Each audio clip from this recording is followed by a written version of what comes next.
তো মুরগির খাবার বিষয়ে জটিলতা করার কোনো সুযোগ নেই। আপনারা অনেকেই প্রশ্ন করেন যে, "ভাই আমার মুরগি কী খাওয়াবো?" আরে ভাই আপনার মুরগিকে যা খাবেন তাই দেন না সমস্যা নেই তো। ১ মাসের বয়সের উপরে কথা বলছি। তো ১ মাসের উপরে যে কোনো খাবার আপনি দিবেন, আপনি ইউটিউবে, ফেসবুকে অসংখ্য ভিডিও পাবেন আউল-ফাউল। এগুলোকে বাজে একটা আমি বলি। আরে ভাই আপনি ফিড খাওয়াতে বলতেছেন কেন? আপনি অমুক খাওয়াতে বলছেন কি? আপনি নরমালি যা খাবেন হ্যাঁ, আপনার কি ৫,০০০ সোনালী মুরগি আছে? যদি পার্সোনাল যদি ৫,০০০ মুরগি যদি সোনালী কমার্শিয়াল মুরগি থাকে তাহলে আপনি আমার সাথে যোগাযোগ করবেন। আমি আপনাকে এগুলো খাওয়াতে বলব না। ওটার জন্য আলাদা বুদ্ধি আছে। আপনার ব্রয়লার মুরগি আছে? আমার সাথে কথা বলবেন পার্সোনালি। আমি আপনাকে সেটা বলে দেবো। সেটার জন্য আলাদা বুদ্ধি আছে। কিন্তু আমরা এই যে সামান্য ৫০টা, ৬০টা, ১০০টা বাসায় দেশি মুরগি আছে, তার জন্য ভাই এত টেনশন করে লাভ নাই। এত বিজ্ঞানী হলে দরকার নেই। সিম্পলি যা আছে সেটাই খাওয়াবেন। সিম্পলি যে খাবারগুলোর কথা বলছি এগুলোই খাওয়াবেন। আপনি কেন খরচ করতে যাবেন? দেশি মুরগি ভাই দুনিয়াতে সব খায়। আজ থেকে ৫,০০০ বছর কি মানে এই ছিল? মানে কোনো কোম্পানি ছিল? তখন দেশি মুরগি তো ছিলই তো সে সময়। এখনও তো আছে। তাহলে সমস্যা কই? এই জিনিসগুলো আপনারা খেয়াল করবেন। তো এই খাবারগুলো সপ্তাহে ১ থেকে ২ দিন কোম্পানির ফিড দিবেন। এই যে আমি যে কোম্পানির এই যে আমি বললাম সাপ্লিমেন্টারি খাবার। নিজে যদি খাবার দেন তাহলে সকাল বিকাল দিলেন বা একবেলা দিলেন। বাকি সময়গুলো আপনি আপনার মতো করে খাবারগুলো ম্যানেজ করে দিলেন। এটা হচ্ছে স্মার্ট খামারির চিন্তা চেতনা। এবং কি করবেন, যেহেতু আমি কি বলছি যেগুলো মুরগি আছে সেগুলোকে ওই খাবারগুলো দিবেন। আপনি জাস্ট পুষ্টিকরগুলো খালি একটু নিশ্চিত করবেন। এই জন্য কী বললাম সপ্তাহে ১ থেকে ২ দিন কোম্পানির ফিড দিবেন। এই যে কেন দিবেন? কেউ যদি বলে যে আমি দানাদার খাবার দিবই না, ভাই আপনার দেওয়ার দরকারই নাই। আপনি দেন না। আপনি ক, খ, গ এই ৩টা খাবার দেন। সপ্তাহে ২ থেকে ৩ দিন আপনি কোম্পানির ফিড দিলেন। That's enough. আর কিচ্ছু লাগবে না। আমি হচ্ছে ডিভিএম ডাক্তার। আমাদের ৮ বছর ধরে ভাই এই সেক্টরে পড়াশোনা করছি জানেন? এক মুরগির খাবার নিয়েই পড়ছি ২ বছর ধরে। মানে ফিড ম্যানেজমেন্ট, ফিড নিউট্রিশন এই এই হাবিজাবিস ২ বছর ধরে পড়াশোনা করছি। দিন শেষে একটা জিনিসই পেলাম যে মুরগির প্রোটিন দরকার। প্রোটিন কই পাবো? আরে ভাই আপনি কাঁঠাল দেন, ভরপুর একটা প্রোটিন আছে। আরে ভাই আপনি শামুক ঝিনুক খাওয়ান নাকি? আপনি কি কিনতে যেতে হচ্ছে কি জন্য? বাজারে প্রোটিন ৪০০ টাকা কেজি। আর দরকার আছে? আরে আপনি বিটল পোকা চাষ করেন, আপনি ব্ল্যাক সোলজার পোকা চাষ করেন নি। এগুলো হচ্ছে প্রোটিনের ভরপুর রে ভাই। আপনি মাছের আঁশ, মাছ, মাংসর উচ্ছিষ্ট অংশ খাওয়াচ্ছেন, এটা তো প্রোটিনে ভরপুর। আলু সিদ্ধ খাওয়াচ্ছেন, কার্বোহাইড্রেট। ভাত খাওয়াচ্ছেন, কার্বোহাইড্রেট। চালের দানা খাওয়াচ্ছেন, কার্বোহাইড্রেট। আর কি লাগে? এই যে তরমুজ, মুরমুজ, কুমড়া, লাউ এগুলো হচ্ছে ফাইবার, এগুলো হচ্ছে প্রিবায়োটিক। এ দুনিয়াতে আর কই যাবেন? আপনারা যদি স্মার্ট খামারি যদি হয়ে থাকেন তাহলে এইগুলো এনালাইসিস করলেই দেখতে পাবেন এখানে সব আছে।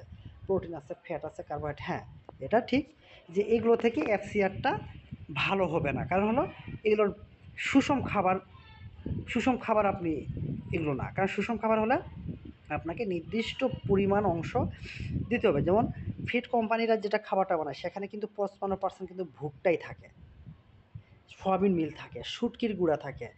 তারপর হচ্ছে মাছের গুঁড়া, শুটকির গুঁড়া থাকে। তারপর হচ্ছে সয়াবিন মিল থাকে। তারপর হচ্ছে কি থাকে, রাইস ব্রান থাকে, রাইস পুলিশ থাকে, হ্যাঁ, ডিসিপি থাকে, রাইলসোনিন, মিথিওনিন, হাবি-জাবি সবগুলো দিয়ে তারা একটা এক্সেল শিটে একটা পুষ্টি উপাদানগুলো বের করে তারা কোন মুরগির কতটুকু পার্সেন্টেজ দরকার সেটা বের করে বিজ্ঞানীরা।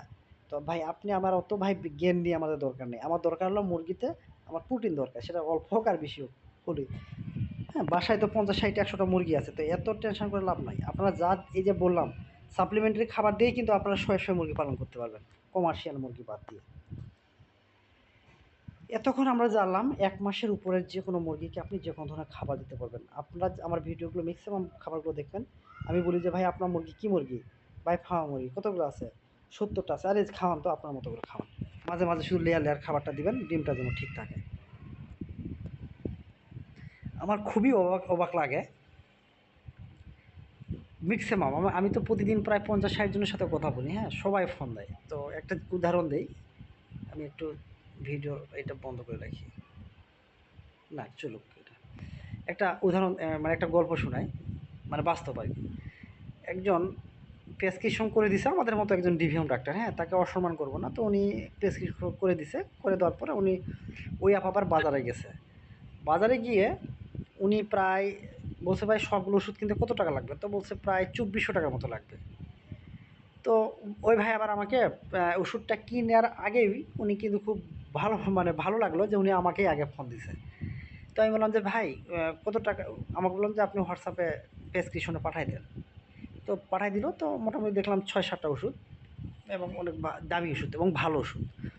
তো ২২০০ থেকে ২৪০০ টাকার মতো মনে হয় বিল আসবে, উনি শুনছে। তো আমি ওনাকে বললাম যে আপনি প্রেসক্রিপশনে তো এত টাকার বিল। তো আমি বললাম যে না, ওষুধগুলো তো সবগুলোই তো ভালো আছে এবং মোটামুটি খুব উন্নত মানের ওষুধ, যার কারণে এত টাকা বিল আসতে পারে। তারপরে আমি ওনাকে বললাম যে ভাই তাহলে আপনি কিনেন, সমস্যা নাই। তো হুট করে আমি আবার বললাম যে ভাই কতগুলো মুরগি আছে? তো বলছে ভাই আমার তো সর্বমোট ১২টার মতো মুরগি আছে। তো তখনই আমার কাছে মানে একটু মানে মানে হাসি পেলাম, মানে হাসলাম আরকি। আমি বলছি ভাই ১২টা মুরগি যদি বিক্রি করেন, বিক্রি করলে কি ২৪০০ টাকা আসবে? কত বড় মুরগি? তো বলছে ভাই ১২টা মুরগি যদি বিক্রি করি, বাড়ন্ত মুরগি, হ্যাঁ? তার মধ্যে মনে হয় ২ টা বড় মুরগি ছিল, বাকিগুলো মিডিয়াম বাড়ন্ত মুরগি। তো বলছে ভাই সবগুলো মুরগি বিক্রি করলেও তো মনে হয় ১৫০০ টাকা হবে না। তো ২৪০০ টাকা যদি আমি বা ২৫০০ টাকা যদি ওষুধ কিনি, তাহলে তো আমার ওষুধ কেনার কারণেই আমার ১,০০০ টাকা লস হয়ে যাচ্ছে। হ্যাঁ? কিন্তু যদি নাও খাওয়াই, মুরগিগুলোকে যদি বিক্রি করে যদি ওষুধও কিনি, তারপরে তো ১,০০০ টাকা লস। তো এই হলো অবস্থা ভাই, হ্যাঁ? এই হলো আমাদের খামারিদের অবস্থা। তো ভাই অত স্মার্ট হওয়া যাবে না, ওভার স্মার্ট হওয়া যাবে না, হ্যাঁ? পরে আমি ওনাকে বললাম যে কিচ্ছু নয়, আপনি ৫০ টাকার ওষুধ নিয়ে যান। মরলে মরবে, বাঁচলে বাঁচবে। তো ৫০ টাকা না, সম্ভবত মনে হয় ভিটামিন-টিটামিন মিলে মনে হয় সম্ভবত ৳১৫০ টাকার মতো খরচ পড়ছিল। তো আমি বললাম যে আপনি ওষুধটা নিয়ে যান, আমাকে ফোন দিবেন ৫ দিন পরে। এর আগে কোনো ফোন দেওয়া হবে না। ফোন দিয়ে ৫ দিন পরে এসে বলল যে ভাই আমার ১২টা মুরগি, ১২টার মধ্যে ২ টা মারা গেছে। মানে ১০ টা আছে, সবাই ভালো হয়ে গেছে, কিন্তু ২ টা বাঁচাতে পারিনি। তো আমি বলছি ভাই ওটা কোনো সমস্যা না, স্বাভাবিক।